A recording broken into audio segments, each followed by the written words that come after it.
tweeting for me at Kenya Red Cross started as work, but at some point it became a calling. When you guys tweet from your phones, from behind your desk, I tweet live from the ground, and at times it's a bit depressing. I've seen people die, I've saved lives, so it's not about work anymore. And yesterday I slept at 2 in the morning after the blast in Isili, just to keep guys updated, and because I've discovered Kenyans now bank on Kenya Red Cross updates for the correct information. I'll quickly run you through, I'm the ICT officer at Kenya Red Cross, and like I said earlier, I'm in charge of the social media at Kenya Red Cross. I'll basically today focus on our Red Cross account, and the EMS is our ambulance service. I'll quickly jump to, I think I'll talk about Twitter and Facebook in the next slides. Apart from the website, we also use blogging platform. I think my friend Kachwanya, the Blogger Association chairman, has been, what we normally do, we have a blogger outreach forum where we get bloggers who actually become part of our ambassadors. They get to understand our products and actually write articles about us. And we also use the Red Cross blog to actually write interactive articles about our projects.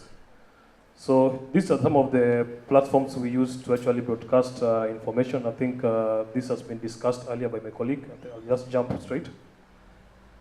We have 3 Facebook pages.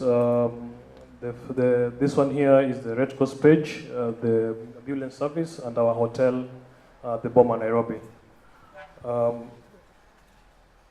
This is how we use social media at Kenya Red Cross. This is a nutshell. I think when I joined Kenya Red Cross last year, the Twitter follower were at 1,800. And 1 year later now, we're actually approaching almost 46,000 followers. And the huge spike has been hugely drawn about by Twitter and becoming the leading organization on the ground when it comes in terms of crisis.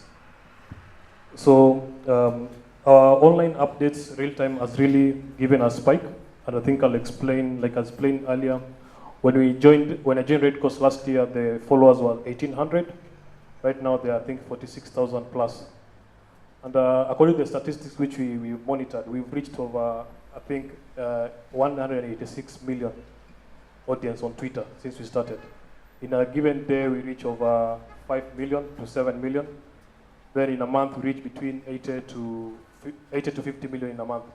And the good thing about social media is it gives us intelligence on how our audience, their trends, their demographics, on what they are doing.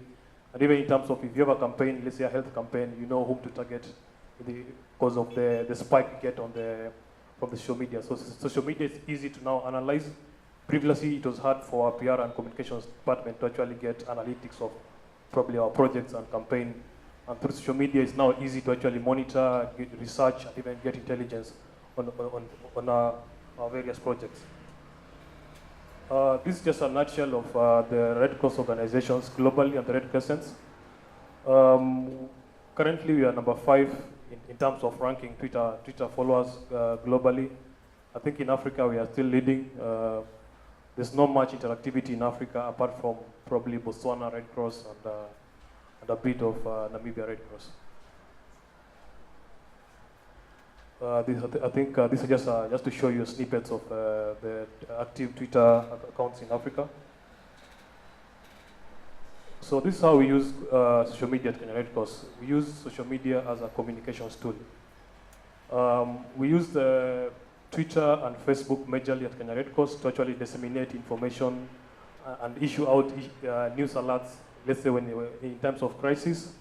And we post the alerts real time from the ground, and at times we actually forced to actually go and do updates live from the incidents. We also use, these are just examples of the campaigns we use to run on Twitter. Road safety campaign is one of the huge traffic drivers at Kenya Red Cross.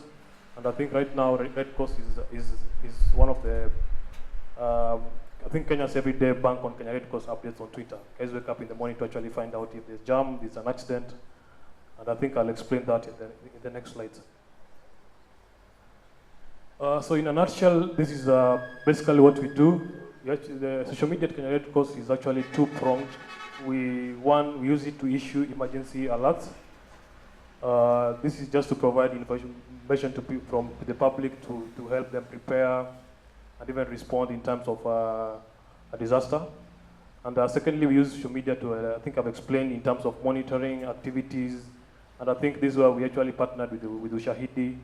And right now we're actually working on a formula on how to start clouding this information, clouding and mapping out trends online.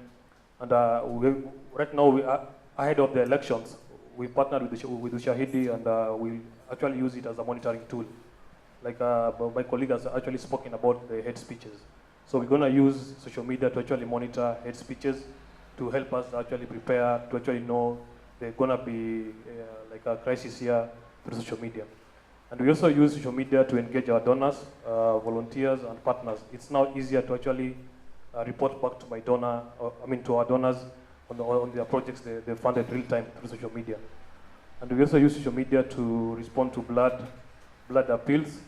And I think I'll explain the next slides about how it works. These are just some of the examples of how we actually respond to crisis through social media. This was a building which collapsed in mid this year in Mlolongo. We got the alert via social media through Twitter. And in 7 minutes, we had actually dispatched a team on the ground, and we were actually updating on the ground and telling guys to avoid this road and the safety measures. So I think social media at Kenya Red Cross has really bolstered, because we actually now issue alerts in terms of telling guys on what to do. And it's even now easy for us to know the needs of the ground. Through social media, we can tell the public needs, maybe the NFIs, they need water, they need. So it's easy, that has been made easy with the use of social media. These are just, I think some of you guys have heard about the Matatu strike. So through social media, it's been easy to get alerts from the public. I'll explain that in the next slide. This just shows you how we use it to actually warn people in terms of a crisis. These are just some of the blasts. I think I've explained. I was at the blast scene until 2 in the morning. These are just some of the incidents we get from the public. And I think when we issue an alert through social media, the media actually pick it and also broadcast it. So I think there's synergy between Twitter and actually Kenya Red Cross. One of the case studies of social media is Kenyans for Kenya. Kenyans for Kenya was a fundraising platform which was heavily run on social media. It raised over 700 million in less than 4 weeks. And it was heavily pushed on social media. And I think we've used social media to actually report back to the public on the money they gave us. It's been now easy to actually now report to people, telling them, this, as far as the money you gave us, this is how we spent it, and this is how we are doing it right now. I'll give you an example. Last week there was a Matatu strike, and it started on Thursday, and there was a hashtag called Carpool KE. This was a day I can't forget. I spent like 2 days non-stop driving, carpooling Kenyans. It became so popular online that everybody was now banking on Kenya Red Cross to actually get transport home. And through social media and clouding, the Ushahidi platform, I could actually map out, tell the people where they were, and connect the guy with a car and the guy who doesn't have a car. And from the comments we got from people, at times when you're on social media, at times it's not about you. At times also think of how you can actually help the public. When you find a cause of how you help the public, it's going to create that harmony. I think that's what we've discovered at Kenya Red Cross. We actually look at, through social media, it's easy to tell when the public need help, and we step in. These are just examples of during the Matatu strike, there were actually riots all over Nairobi. So through social media and the Ushahidi platform, it was easy to actually monitor and find out the spots which were risky and actually warn guys. I think I've explained this. It's been easy now to actually report back to our donors through social media. There's something called I Volunteer, which I launched at Kenya Red Cross.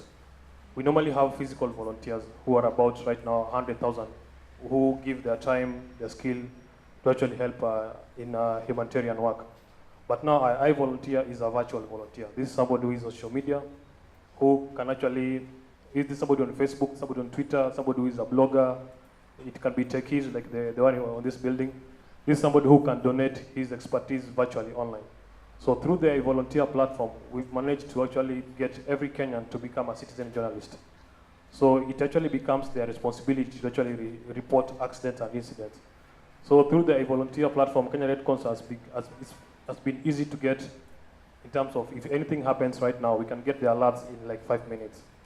So right now we are actually working in to develop a software, an iVolunteer application which will be Android-based, Symbian-based, and SMS-based, where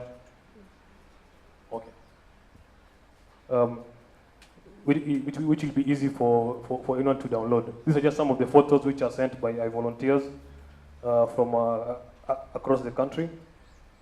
I think social media at Kenya Red Cross has become a media source. Right now, media actually bank on the tweets we post because we are the first on the ground and the last to leave on the ground. And then lastly, we actually use SMS in terms of emergency. We'll soon launch a peace campaign called Chaguamani, and we actually working with UNOCHA, Ushahidi in terms of mapping out the hotspots ahead of the elections. So SMS will be one of the major tools which we'll be using in terms of communication. I think that will be my presentation.